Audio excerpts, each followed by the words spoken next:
This is Bob Sansevere with Pioneer Press sports reporter Brian Murphy. Brian, after I read and heard about Mike Zimmer, I thought he was the best choice for this team. And shockingly, I think that Rick Spielman did something right by hiring him. I think it's a good pick. Well, he was certainly the best available candidate that was still around. I mean, those teams that are still looking for, Adam Gase out in Denver, who's could be in the Super Bowl, i.e. Cleveland. Yeah. Mike Zimmer was an opportunity for the Vikings to make a statement, not only for somebody that can improve one of the worst defenses, if not the worst defense in the league last year, but also, as everybody knows, the pendulum always swings when you have an even-tempered, mild-mannered regime led by somebody like Leslie Frazier. The conventional wisdom is you're going to bring in more of a firebrand, and Mike Zimmer certainly fits that. He's intense, profane, but he's also been known to get the best out of his defense, and he's put together some great defenses in Cincinnati and Dallas over the years. Well, the thing that's impressive, there's a few things. One, he is no nonsense, and he can be very harsh on his players, but unlike a lot of guys who are harsh to their people who work for him, he's also complimentary when that is needed, and his players love him. And that's a big deal. I mean, for it to be the type of no-nonsense firebrand that the players still, will do anything for you. Those guys are rare. Yeah, well, you got to be able to have everybody buy in, and if you're bringing the best out of people, I don't think they necessarily care how they motivate it. Some people are going to be sensitive. Some might even be intimidated. But this is a nasty business. It's the National Football League. It's the tough business, and I think what you have with Zimmer and what he's proven over the years where he's been is that he's upfront, he's honest, he's blunt, but he also makes you a better player. And if you can buy into that and you can handle that, then you've been able to thrive under Zimmer. Well, we had, he was on HBO Hard Knocks. We had the director of that series, and he spent 7 weeks with him on 105 The Ticket. And he said that he's a different man away from the field, but once he gets on the field, that's what you're going to get, a very passionate person. I mean, he could not stop gushing about how good a guy he was.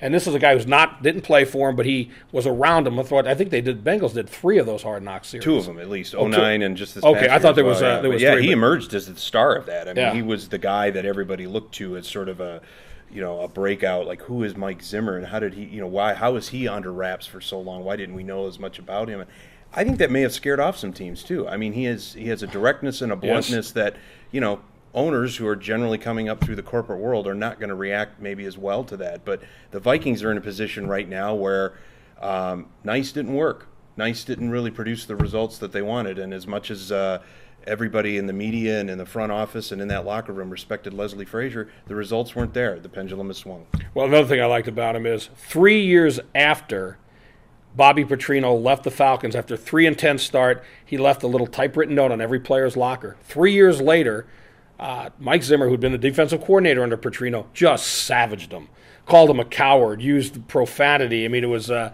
this is the other thing I want to connect to. He's the first coach since Jerry Burns where I guess the word colorful will apply. And the bleep button better be the bleep available. button, because Burnsy could let it fly. I don't know if it'll be interesting to see if Zimmer lets it fly like Burnsy did if he got mad enough in a post-game setting or even after a practice. Certainly, as a member of the media, I'm hoping for it because it's certainly entertaining. Oh, it's great copy. Yeah. Everybody would love to see that. But we may be playing into a bit of a caricature, too, about Mike Zimmer. I mean, we're building up Mike Zimmer to be a cartoon character of Mike Zimmer, perhaps. So let's see how he comes in here. I mean, I'd like to see how he handles. I mean, this is his first time as a head coach. So let's see how he handles being the head of an operation, being the public face of an operation. It's one thing to be the defensive coordinator mic'd up for HBO. You can let anything fly, but when you're sort of the head and leader of the regime and you're the public face every day of the franchise, I wouldn't be surprised if he's a little more even-tempered. Now, in the meeting rooms with the players in the locker room at halftime, they're down by 20 points, yeah. I would expect Mike Zimmer to be Mike Zimmer. But on Monday morning, I would expect him maybe to be a little more measured. And also, I mean, there's been stuff flying around the internet that Norv Turner is a favorite or will be his offensive coordinator, and that George Edwards, who he coached with before and was a linebacker coach in Miami, either will be the defensive coordinator or he'll be on the staff, but he definitely is coming too. So he's not wasting any time assembling his staff, and he will apparently look at Viking coaches already with them. But if you're a new coach, you want your guys in there. It always happens that way. Everybody brings in their own people. Yeah. And the irony is I thought maybe Mike Prefer, who would have had maybe an outside shot at getting an interview and perhaps maybe could have held his own on special teams because Special teams has done pretty well in the last couple of years, and he's kind of got that. His personality meshes pretty well with Mike Zimmer. Of course, he's entangled in the Chris Kluwe investigation. Who knows what his status will be, if he's even going to stick around Minnesota, if he's even going to be able to get a job afterwards with another team. I like the idea of Norv Turner. He's got 30 years of experience. It's also a nice counterweight because he's an offensive mind. He's obviously brought the best out in guys like Troy Aikman and Michael Irvin and Emmitt Smith and all of those Dallas Cowboys, Washington Redskins teams.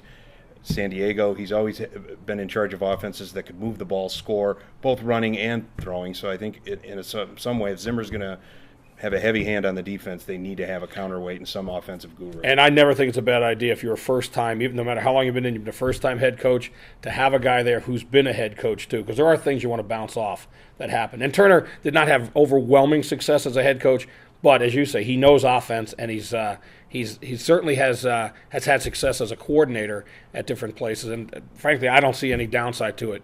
But we're going to find those things out in the days, weeks, months, and then I'm sure he hopes years ahead. And by the way, at HC Zimmer, he had 26 followers, and about half an hour later, he had over 1,000.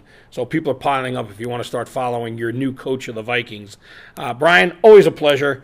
I'm sure we'll talk again. Oh, by the way, I forgot to mention, Kevin Cusick, who does At the Loop now, The Loop for TwinCities.com, is on a cruise with his wife somewhere in the Caribbean, yet he still is doing The Loop. So he sent me an email. He wants you to check out The Loop. It's the best one he's ever done, and they've all been spectacular. If they had an Oscar for loops, he would win every year. Well, thanks, Kevin, for setting the bar so high for vacationing employees now as well. That's what I was thinking. Thanks a lot, Kev. We'll see you later.